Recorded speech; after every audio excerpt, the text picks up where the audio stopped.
kerpow, and kerplop. So guys, what we're going to do today is we're actually going to continue the conversation that we started last time about covalent bonding.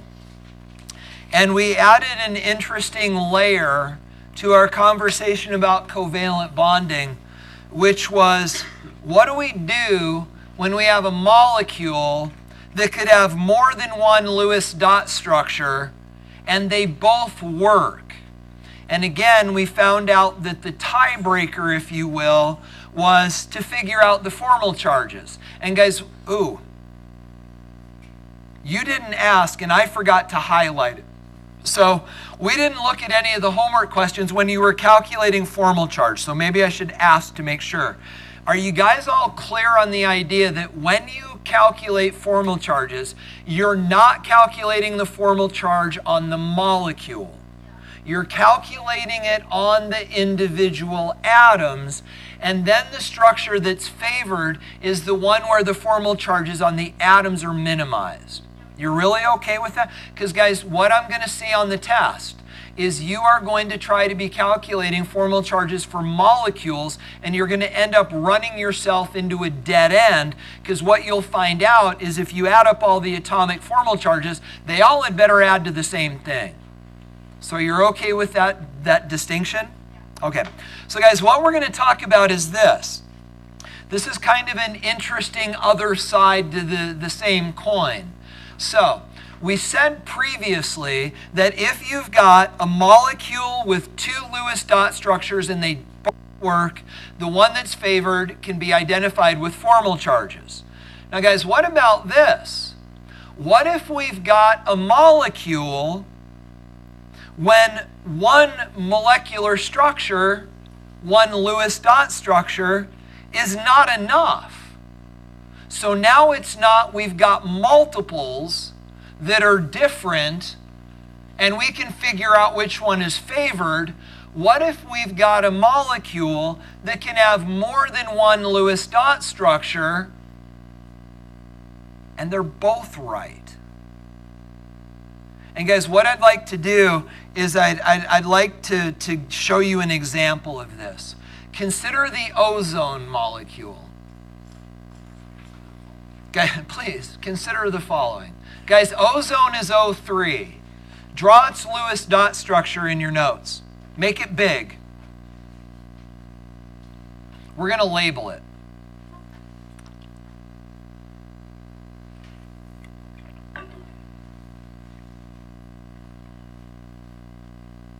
And I promise on this one, I'm not going to try to be stupid and try to make a bunch of mistakes and push electrons around until you guys are so confused.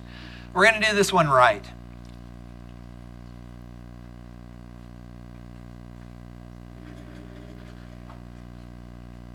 But guys, the thing that's interesting that you're going to find is we could do these ones right, you and me, and still do them different.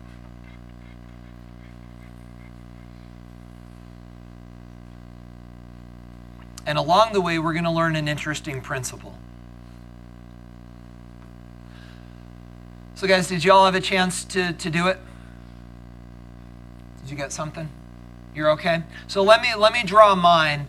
So I've got oxygen, oxygen, oxygen. Can I just say out loud 18 electrons? 4 on the board. That leaves us 12. So what I'm going to do is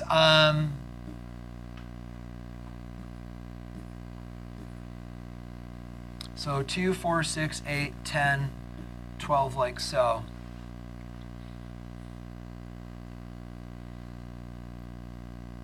And then guys, once we've got this thing pulled together, we then need to check the octet rule. And obviously the one on the right is fine. The one on the middle is deficient. The one on the right is deficient, or the left is deficient. And so the way to address this is to take a pair of electrons off of here, push this into the middle, and wait, what did I miss? Oh, am I missing electrons? Oh, I was like, wait, how many do I have there? 2, 4, 6, 8, 10, 12. Oh, wait a second, I was counting so wait, I've got 2, 4, 6, 8, 10. I need 2 more. There we go. And then these guys here, right? No. Yes? Okay, whew, good heaven. I promise I'm not trying. This one I wanted to do right. All right, so hold on. 2, 4, 6, 8, 10, 12. That's not right. No, you don't. They're double bond. The bonds are what's more. Yeah, 2, 4, 6. The number is 16 and 18. You only have Oh, it's 18. Oh, okay, I can't subtract. Okay, so this has got 18 minus 4. Did I just do 18 minus 4 is 12? Yeah. Good heavens. 1, 2, 3, 4, 5, 6, 7, 8, 9, 10, 11, 12, 13. Now! Wow! Okay. So guys, we've got this. So now we need to fulfill the octet rule. And in order to do that, the central oxygen needs 2 more electrons. So we're going to create a double bond, right? So where did you guys create the double bond? The left or the right? On the left? Okay, so if you did it on the left, I'm going to do it on the right. But don't change yours. Because guys, here's the question. Where should the double bond be, on the left or on the right? It doesn't matter. But guys, here's the thing that's interesting, and we're going to talk more about this at the end of the day. But to understand the compelling idea behind what's going on here, there's something interesting that I'll bet you can think through. So guys, ozone looks like this. We've got a single bond and we've got a double bond, right? What will be the difference between the double bond and the single bond? How are double bonds different than single bonds? They're closer together. Guys, why would the double bond be shorter? More attraction. We've got more region of increased electron density. This region in here, if you will, contains 4 electrons rather than 2. Consequently, the nuclei have a greater attraction for that region. And so, guys, the double bond is shorter than the single bond. What else will be true of the double bond?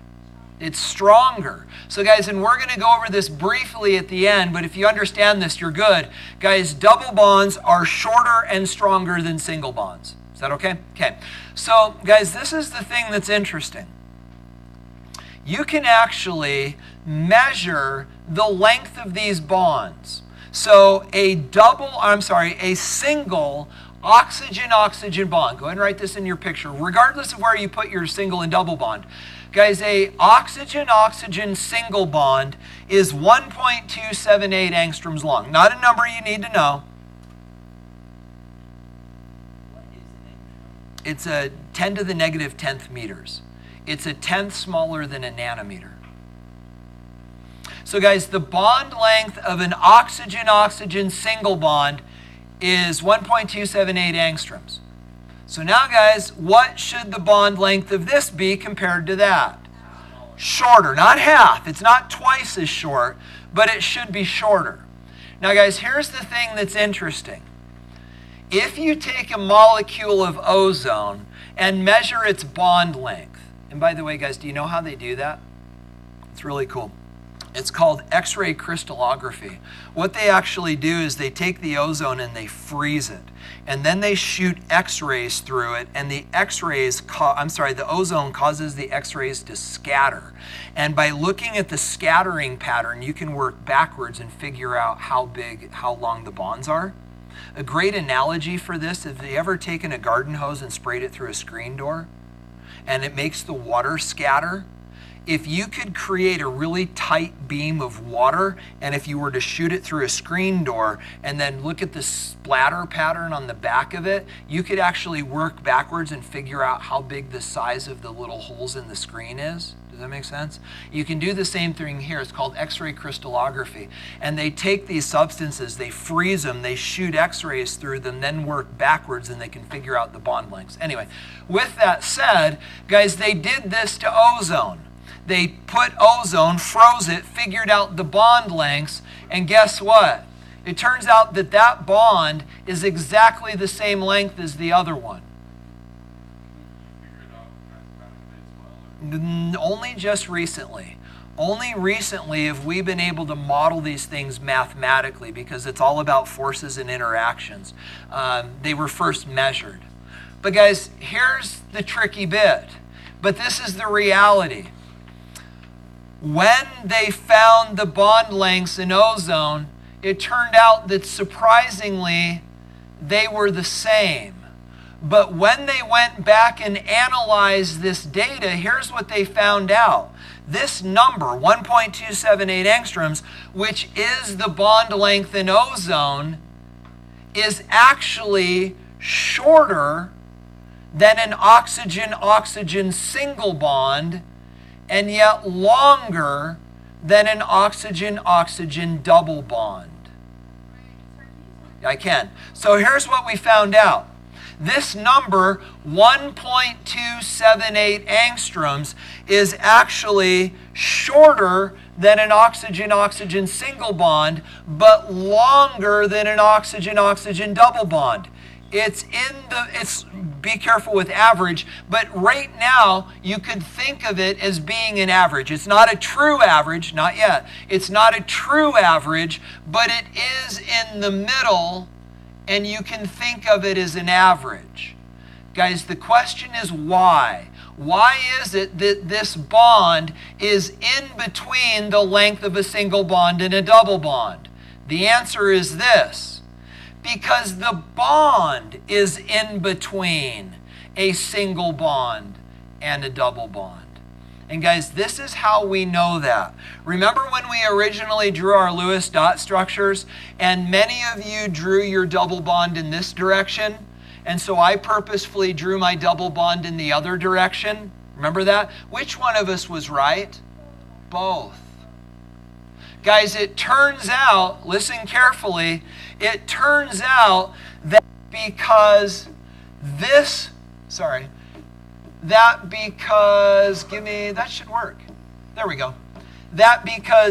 region and this region are equivalent, and it doesn't matter which direction this double bond forms, because these regions are equivalent, the double bond forms partially in both directions simultaneously.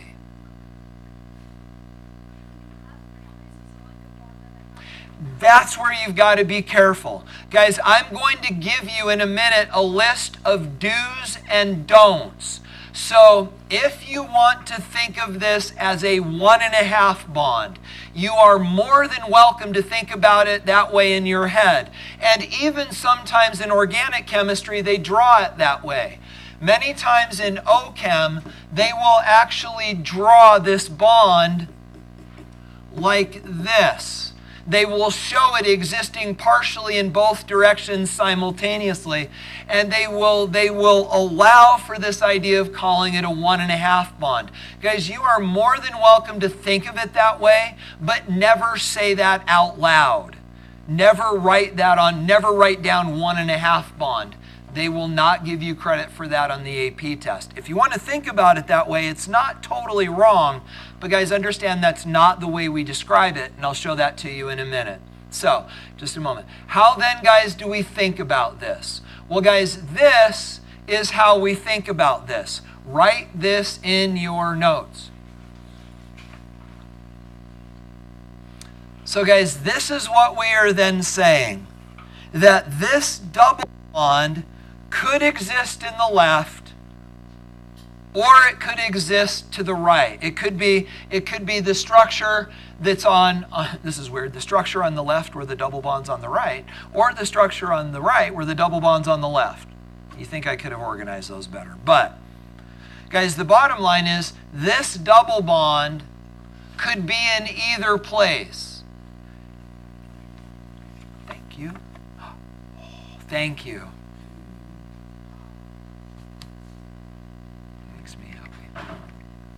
So guys, this double bond could exist in either location.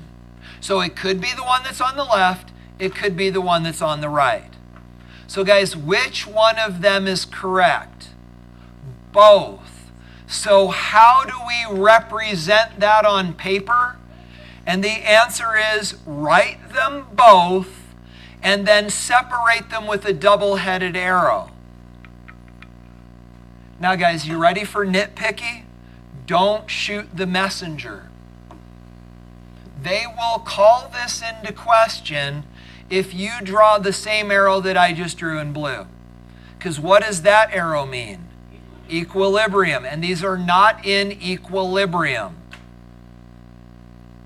Because when we think about equilibrium, we think about them moving forward and backward at equal rates. And they're not doing that. It's not like it's this and it's that and it's this and it's that and it's this and it's that. They're not flashing back and forth. They literally exist as both simultaneously. This double bond exists partially in both directions at once. And if you use this arrow to represent that, they will ding you for it. So guys, the arrow that you're looking for, you want to draw like this.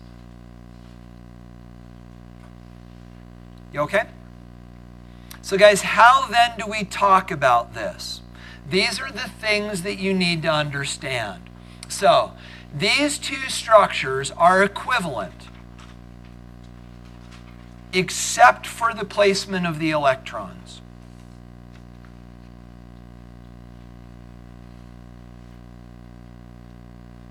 As a result, the Lewis dot structure for ozone is the average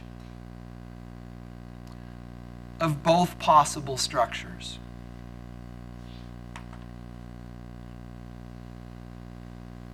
Why is it not the average or We don't need it. Yeah, it has to do with molecular orbital theory. Thank goodness I don't have to teach that anymore. Then look up molecular orbital theory. Look up molecular orbital structure ozone.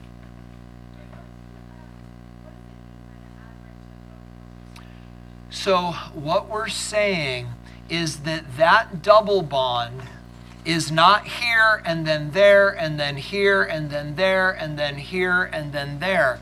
That double bond quite literally, and I'm going to show you pictures of this in a minute, but that double bond is quite literally in both directions at once.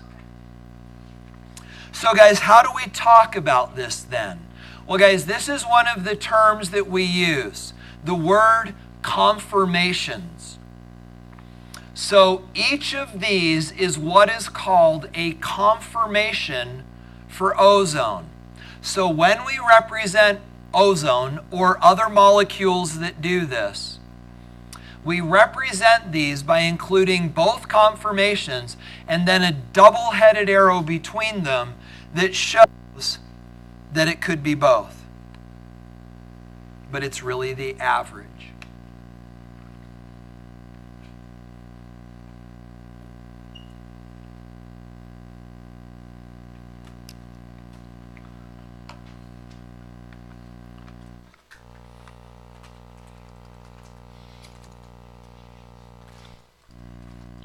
I know you guys are writing all this down, so I'm going slow. Guys, okay? So, go ahead.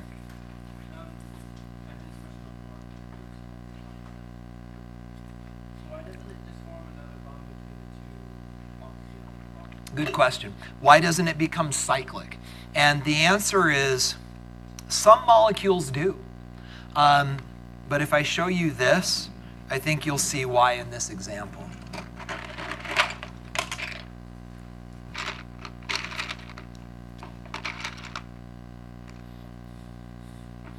So, guys, the question on the table is, why doesn't oxygen just bend around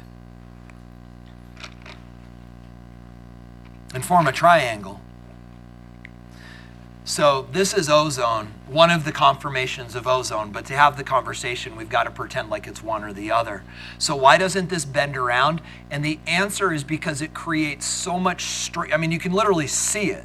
It creates so much strain on those bonds to try to make something this small into a triangle that the energy of that molecule flies through the roof and it just falls apart. So the lowest energy structure for this is actually this partial single double bond. What you'll find is that bigger molecules, especially the hydrocarbons, many times do become cyclic, but even this doesn't happen. This is what is called propane. So propane is 3 carbons single bonded together, but you don't get cyclopropane simply because this is too hard to do. So very small molecules are incapable of becoming cyclic. Bigger ones can. The sugars do this all the time. But small molecules don't go cyclic very well. So, guys, go ahead.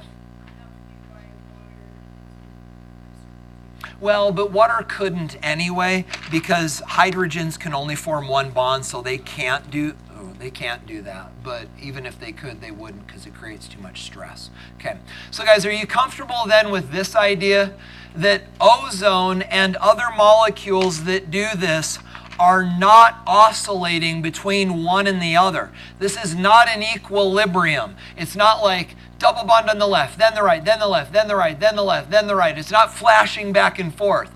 It is literally an average of the two.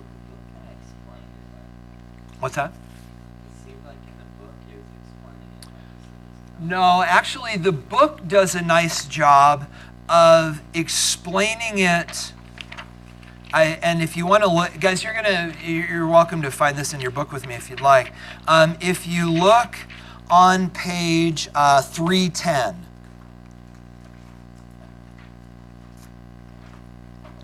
I like the way the book handles this. And guys, we're going to open up our books to 310 anyway, because we were about to talk about this, so you may as well do it now. This, I hadn't encountered this analogy until I looked at this book. But to understand this idea of not flashing back and forth, but being an average structure, they use this analogy in the upper left-hand corner of paint. And you may know that if you take yellow paint and blue paint and mix them together, you get green paint. And guys, green is not yellow and blue flashing back and forth and your brain gets tricked into thinking it's green.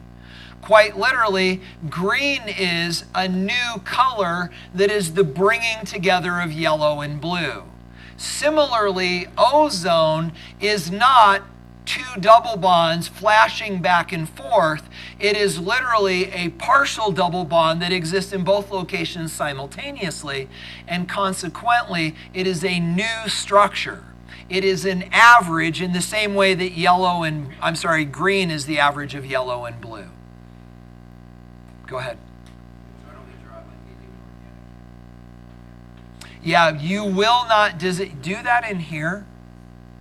No, yeah, no. But you'll notice the way they did it at the top of 310, just like we're going to. Where at?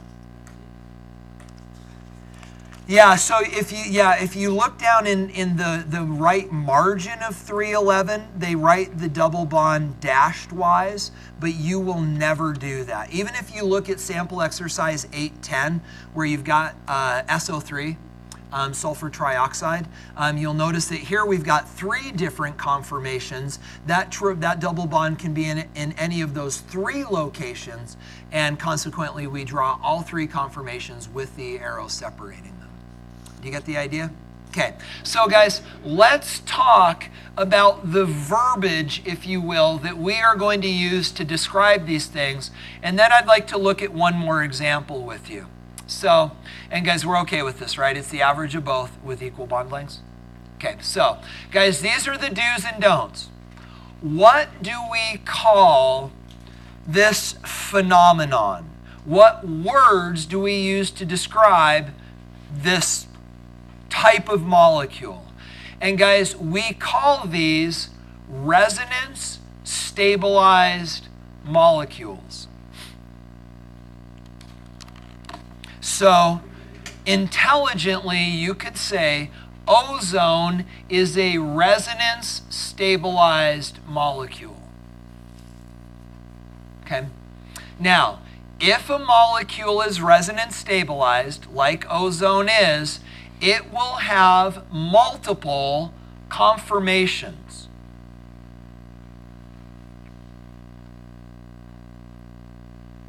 But guys, you will also hear these called resonance structures. So these two terms are interchangeable and equivalent. You could say ozone has two conformations. You could say ozone has two resonance structures, and those are equally okay. So now, guys, the question is this. What are we going to call the bonds that exist in these resonance stabilized molecules? We're not going to call them 1.5 bonds. That's a no-no. Guys, this is what is called delocalized pi bonding. Now, in a minute, I'm going to show you an example of what this looks like. But you're going to understand a lot more about this when we talk next week. So I'm going to plant some seeds with you today, and then we'll wrap this conversation back around next Tuesday. So guys, these are the words you're going to use. Ozone is a resonance stabilized molecule. It has multiple conformations or resonance structures, and the bonding that exists inside an ozone molecule is what we call delocalized pi bonding. You good? Okay, so how are we not going to talk about this? Well, we are not going to talk about 1.5 bonds. Do not do that. We are also not going to talk about resonance bonding. That is not a thing. You can have resonance structures, and these are resonance stabilized molecules, but they are not resonance bonds. The word is delocalized pi bonding. You okay? So guys, let's do this. Can I go on? Or are you? Okay.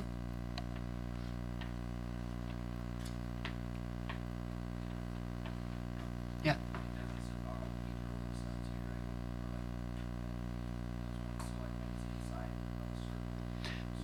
I don't want to talk about benzene yet because we need to talk about hybridization before we can really understand this. But those pages where we're looking at benzene, we're going to look at those on Tuesday, and they're going to make a lot of sense. But to answer your question, Brandon, yes, but we're not ready to talk about it yet. You guys okay? So guys, let's do this. Draw the Lewis dot structure for our good friend nitrate.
Okay, so guys, let me sort of catch up with you here. So we've got nitrogen, oxygen, oxygen.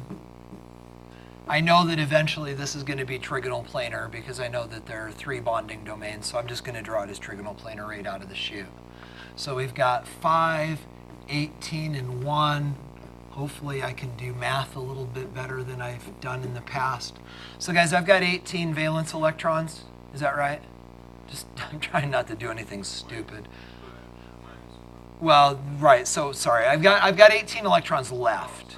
Yep, sorry, I didn't say that well. 1, 2, 3, 4, 5, 6, 8, 9, 10, 11, 12, 13, 14, 15, 16, 17, 18. So, guys, what now? The oxygens have fulfilled the octet rule. The nitrogen hasn't, so what do? Double bond where? Everywhere. All 3 at once. Just a moment. So, we could draw the double bond here, or here, or here. So which one are we going to draw? All 3. So guys, to do this correctly, the Lewis dot structure for nitrate is this.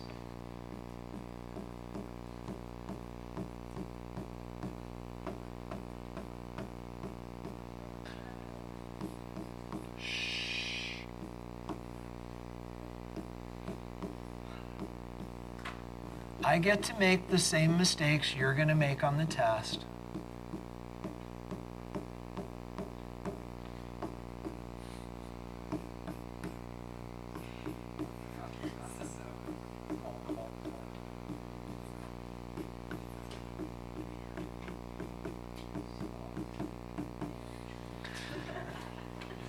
I'm glad that most of you caught the mistake.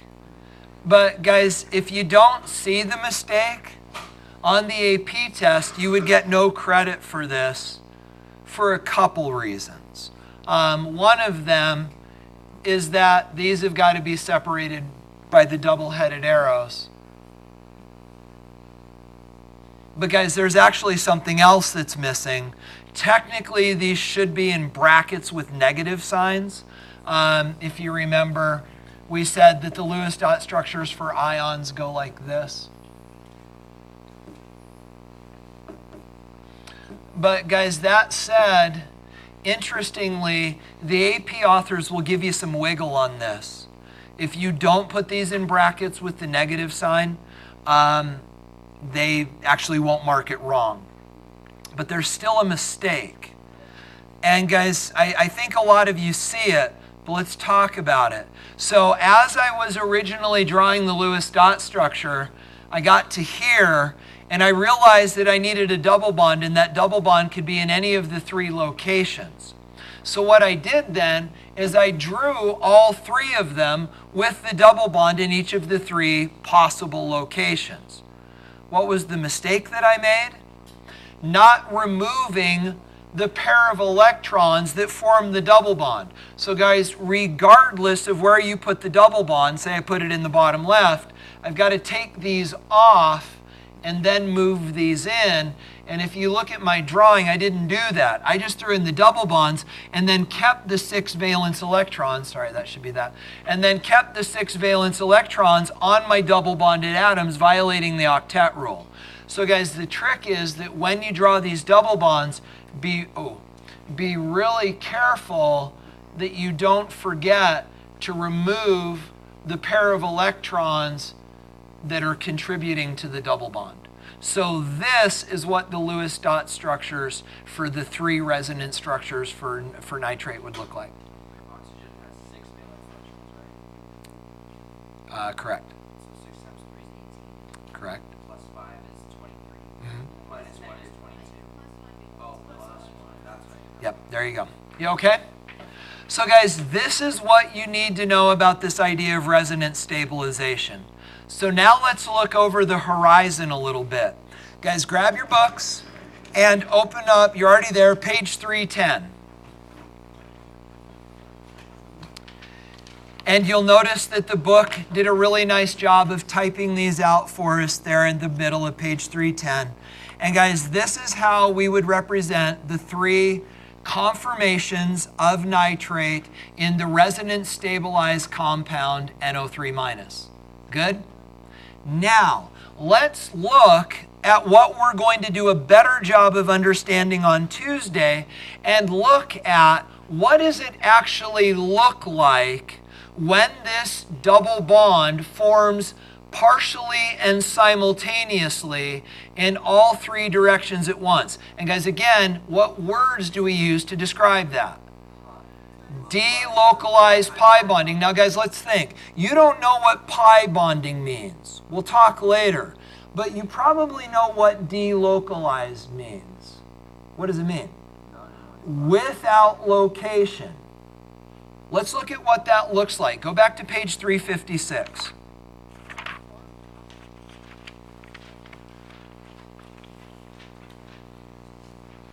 So guys, on page 356, in sample exercise 9.7, you'll notice that they have redrawn, and it even says in section 8.6 we saw, that was page 310, that this is what nitrate looks like.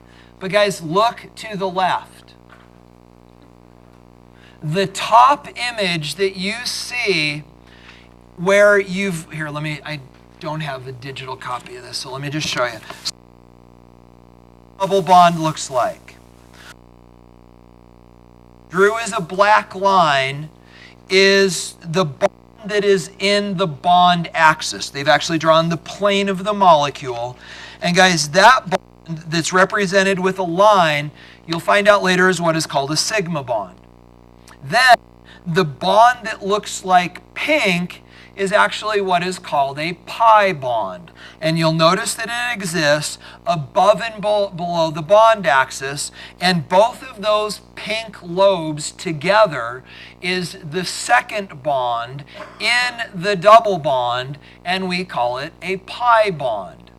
But guys, that is not what is happening in nitrate. If it were, the bond on the left would be shorter than the other two bonds because the other two would be single bonds and that would be a double bond. That's not what happens. So what happens? Look below. Guys, that pi bond, that pink bond, actually forms in all three directions simultaneously. And so literally what you end up with, represented in pink, is a cloud of electrons, a region of increased electron density that circles all the way around the molecule, above it and below it. And those nuclei are attracted to that pink cloud, the delocalized pi bond. Guys, the nuclei are attracted to that, and because it exists in all three directions simultaneously, it creates a bond that is weaker than a double bond, but stronger than a single bond, and this is what we call delocalized pi bonding. Now guys, we'll talk more about that on Tuesday, so I'm going to be careful with questions.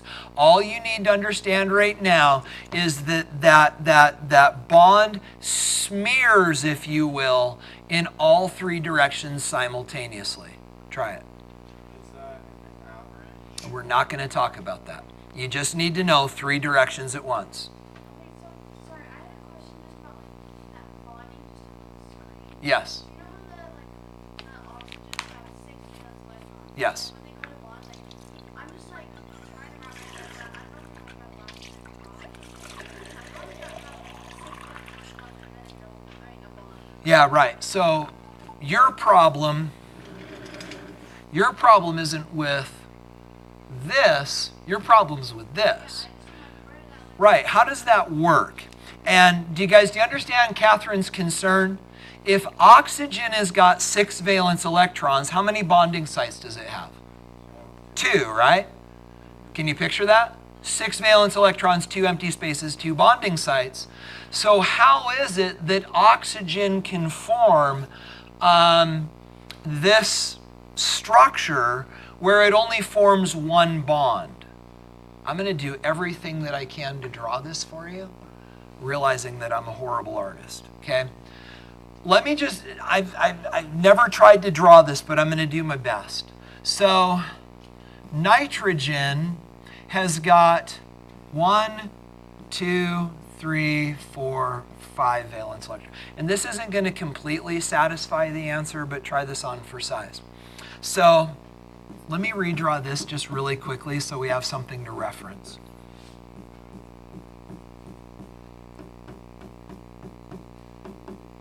So this is one of the conformations for NO3. And so the question that we're asking is, how does this bond form where oxygen is satisfied with only forming one bond even though it's got two bonding sites? And the answer is this. I'm going to switch colors for oxygen. So oxygen has got 6 valence electrons, right? When oxygen bonds to nitrogen, it actually does it like this. Instead of sharing a pair of electrons, oxygen actually just globs onto 2 of nitrogen's electrons. We still have a region of increased electron density. We still have a covalent bond. We still have attraction. The thing that's missing is sharing.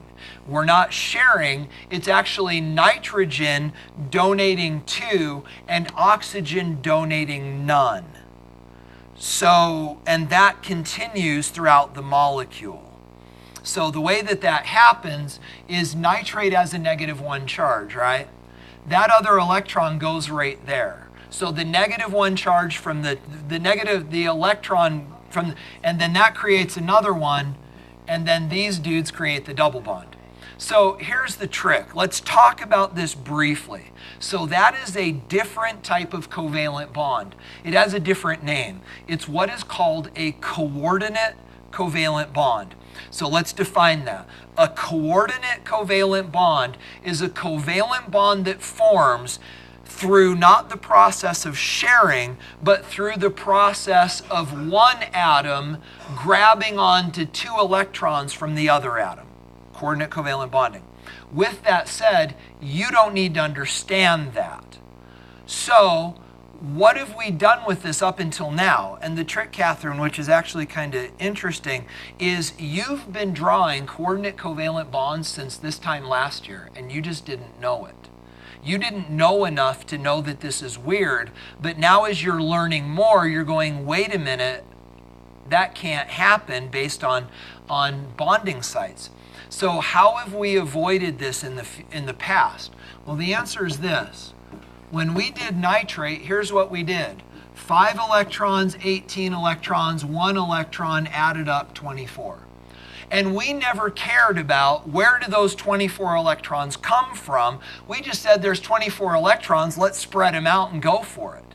If we had actually gone back and said 6 of those electrons are from this oxygen, 6 are from that, 6 are from that, and 5 are from that, we would have ended up in crisis because we would have found out that the bonding that's happening can't be explained by sharing.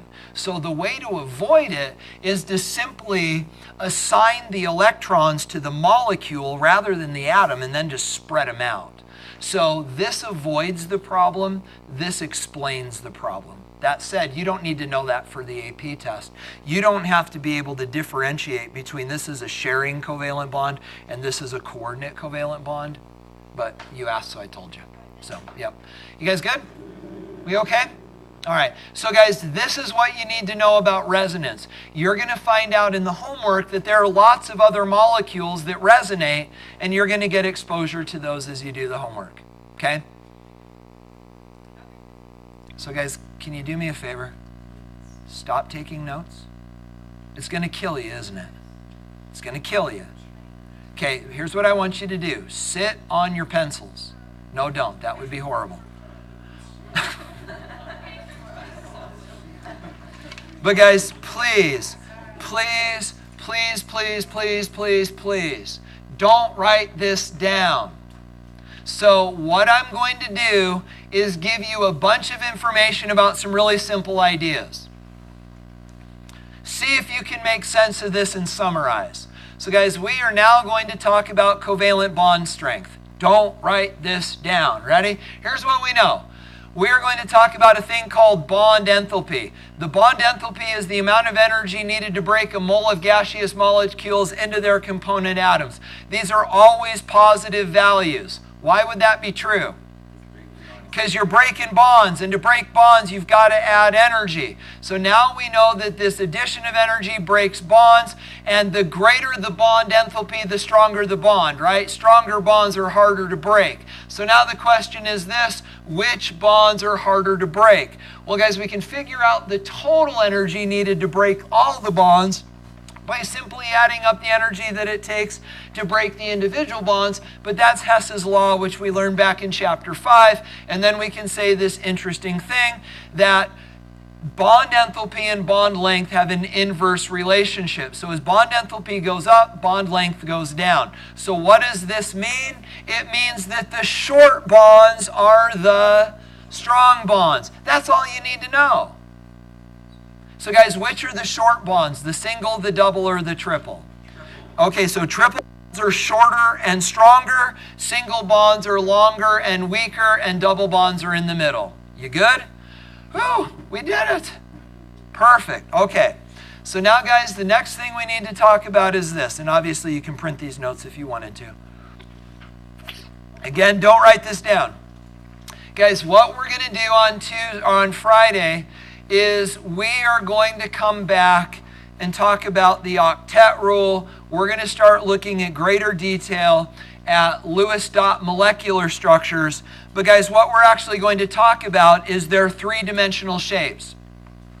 Yes, you have to remember linear and straight and trigonal planar and bent and tetrahedral and trigonal pyramid and bent and straight and 109.5 degree angles and 120 degree angles and 180. You got to know all of that. But guys, what you're going to find out is it gets even more interesting because some molecules violate the octet rule, and when they do, they take on some really fascinating shapes. We get to talk about that on Friday. So guys, this is what you're going to find out. Don't write this down because this is a summary of everything we're about to do on Friday. So guys, some molecules have an odd number of electrons. Because they have an odd number of electrons, they can't fulfill the octet rule because 8 is an even number. So what you're going to find out is that you'll give the full octet to the more electronegative element because that's the greedy guy. You're going to find out that some molecules have less than an octet.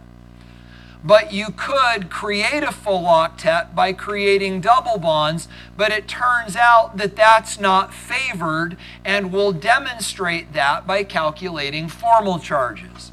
Then, guys, you're going to find out that some molecules can have more than an octet.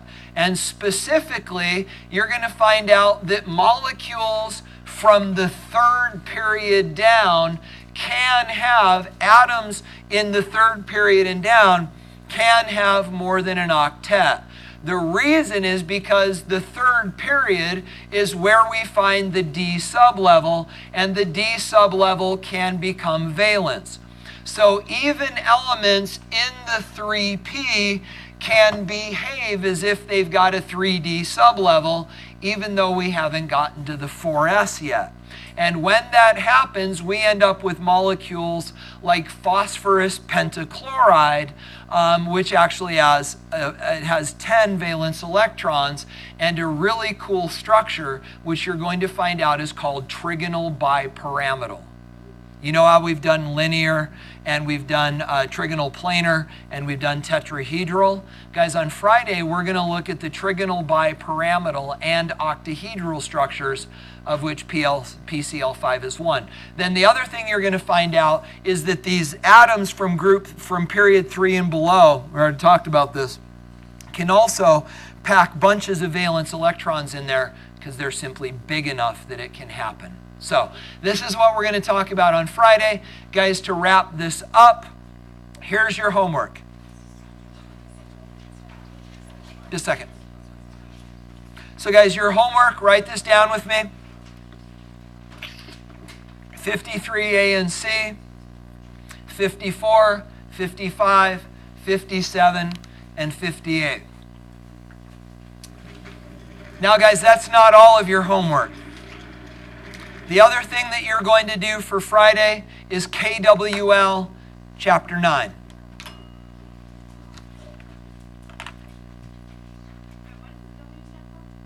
Know, want to know, learned. And Kami, I know you have a question, but just a second. Guys, there's one other thing I want to share with you here. But to do that, I want to stop recording. So let me quit out of this.